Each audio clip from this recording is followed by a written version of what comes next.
नमस्कार मित्रांनो, पाणीदार माणूस जलनायक मधुकर धस शेतकरी प्रशिक्षण केंद्रामध्ये आपण हजर आहोत। या प्रशिक्षण केंद्रामध्ये जवळजवळ 300-400 झाडं आम्ही वेगवेगळ्या पद्धतीचे लावले आहेत। आंबा आहे, चिक्कू आहे, नारळ आहे, साग आहे, कढीपत्ता आहे, पेरू आहे, चिंच आहे, अशी वेगवेगळी झाडांनी हे पूर्ण शेती झाडमय केलेली आहे। ती आपण काय लावलेले आहे ते एकदा पाहू। हे पाहत असताना मी तुम्हाला हनुमान फळाच्या बद्दल सांगणार आहे।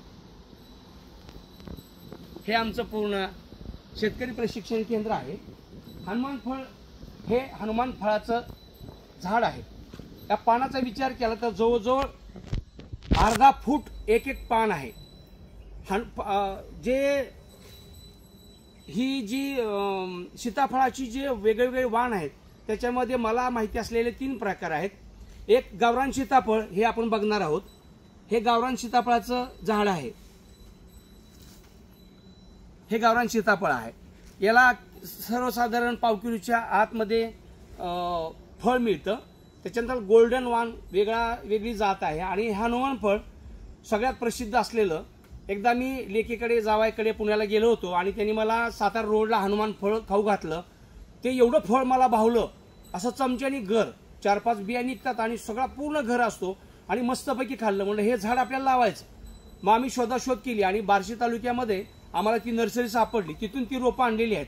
तर हनुमान फळाचं तुम्हाला आकारमान, ह्याच्या पानाचा अंदाज तुम्हाला येऊ शकतो। एक फळ कवळं आहे जे पहिल्यांदा लागलं आहे आणि कुठलंही फळ हे पहिल्यांदा लागलेलं माणसाला दाखवायला, अनुभवायला, पाहायला खूप आवडतं। तुम्हाला आवडतं तसंच मला पण आवडतं। मी एक फळ तुम्हाला दाखवणार आहे। हे आमच्या झाडाला पहिल्यांदा हनुमान फळ लागलेलं आहे, ते आपण पाहू शकता। हे हनुमान फळ आहे।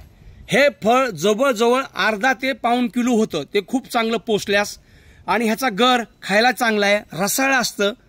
तर मित्रांनो, सांगायला तुम्हाला आवडेल की अशा पद्धतीची झाडं, अशा पद्धतीचं संकरवाण आपण आपल्या शेतामध्ये लावावं आणि आपल्या शेतीच्या विकासाला त्याची मदत व्हावी। चला तर मग शेती डेव्हलपमेंट करू, शेती विकसित करू, झाडे लावू, झाडे वाढू आणि एक झाड दान करू। झाड कुठंच नाही लावायला जागा तर स्मशान भूमीत एक झाड लावू आणि आपल्या इतिहासाची नोंद करू। नमस्कार। भूमिपुत्र वाघ समाज विकास संस्था उमरगा, जिल्हा धाराशिव।